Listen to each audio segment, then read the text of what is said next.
ملے 50,000 لاکھ 2 لاکھ 5 لاکھ ملے، وہ اعلیٰ تعلیم، ان کے ذہن میں آیا کہ اعلیٰ تعلیم دلواویں، چنانچہ یہاں ہندوستان میں دلوایا، باہر بھیج کر کے اس کو تعلیم دلوایا، کافی خرچ کیا زمین وغیرہ کو بیچ باچ کر۔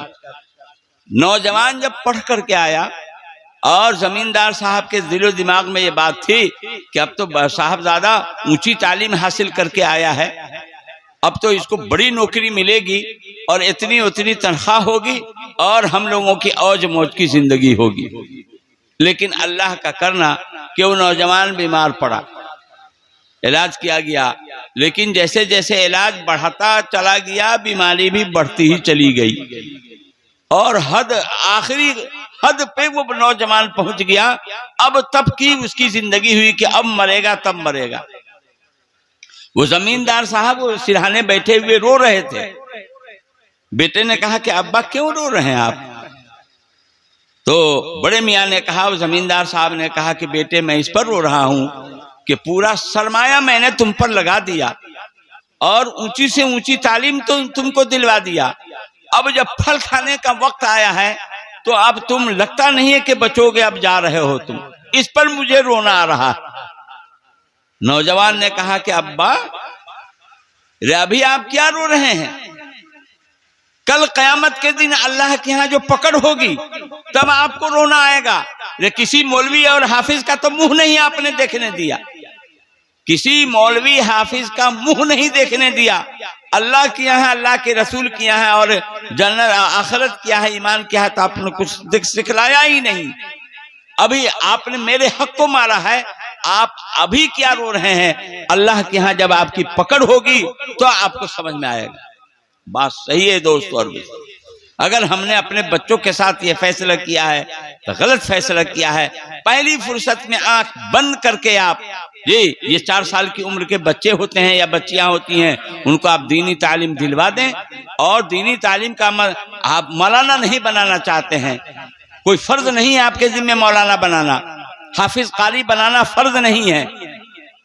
ایک آبادی میں ایک ایسا عالم ہو جس سے مسئلہ مسائل میں رجوع کیا جائے، یہ فرض کفایہ۔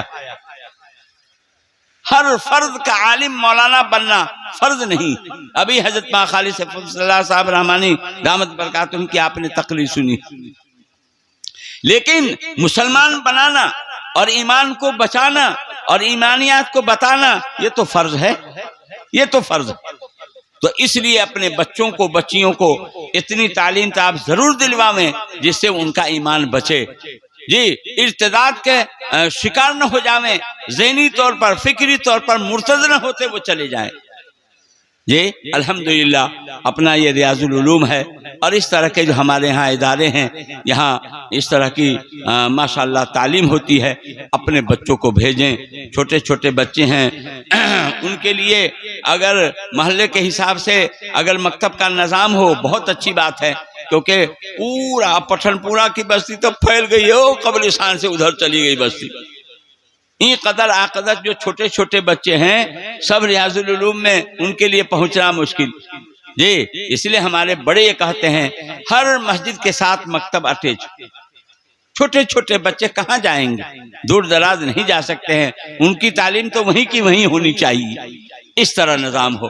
ابھی حضرت مولانا نے بھی کہا کہ جو ہمارے یہ بچے اسٹوڈنٹ اسکول کالج میں پڑھتے ہیں ان کا جو خارجی وقت ہے، اسکول سے جانے سے پہلے کا جو وقت ہے یا اسکول سے آنے کے بعد کا جو وقت ہے، گھنٹہ 2 گھنٹہ ان کا لے کر کے اور ان کا بھی ایک نظام بنا کر کے ان میں دینی تعلیم، ضروریات دین کی تعلیم ان کو دلوائی جائے تاکہ وہ بھی اسلام پر ایمان پر قائم رہیں۔ ایسے ایسے فتنے اب اٹھ رہے ہیں اور ایسی ایسی تنظیمیں اور اسکیمیں اب چل رہی ہیں کہ آپ کا اسلام پر، ایمان پر، دین پر قائم رہنا مشکل، بہت مشکل، بہت سارے واقعات ایسے ہیں۔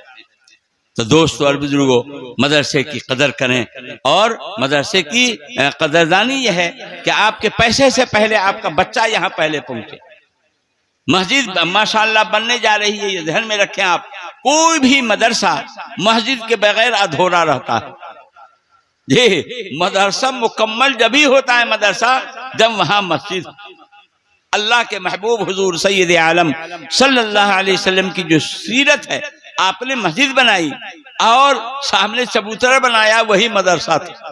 صفہ جہاں آج بھی مسجد نبوی میں گھیری ہوئی جگہ ہے، وہ ہے صفہ۔ صفہ وہی مدرسہ ہے جہاں صحابہ کرام رضوان اللہ علیہم کو قرآن اور حدیث کی آپ تعلیم دیا کرتے تھے۔ تو مسجد اور مکتب اور یہ تعلیم یہ بالکل لازم و ملزوم چیز ہے۔ مدرسے کے لیے مسجد لازم ہے اور مسجد کے لیے مکتب ضروری ہے۔ یہ دونوں کے اندر اس طرح تلازم ہو کہ ایک دوسرے کے بغیر نہ ہو۔ الحمدللہ ابھی تو جماعت خانہ اور عبادت خانہ مولانا قائم کیے ہوئے تھے، جس میں نماز پڑھتے تھے، بچے بھی پڑھتے تھے، لیکن اب الحمدللہ اللہ نے ان کے دلوں میں ڈالا ہے، حضرت ماں فکر بھی کر رہے ہیں جی کہ باضابطہ مسجد ہو جائے، مدرسے کی مسجد ہو جائے۔ اور بات صحیح ہے کہ مسجد کے بغیر مدرسہ جو ہے ناقص ہوتا ہے، ناقص ہوتا ہے۔ مدرسے میں پڑھیں گے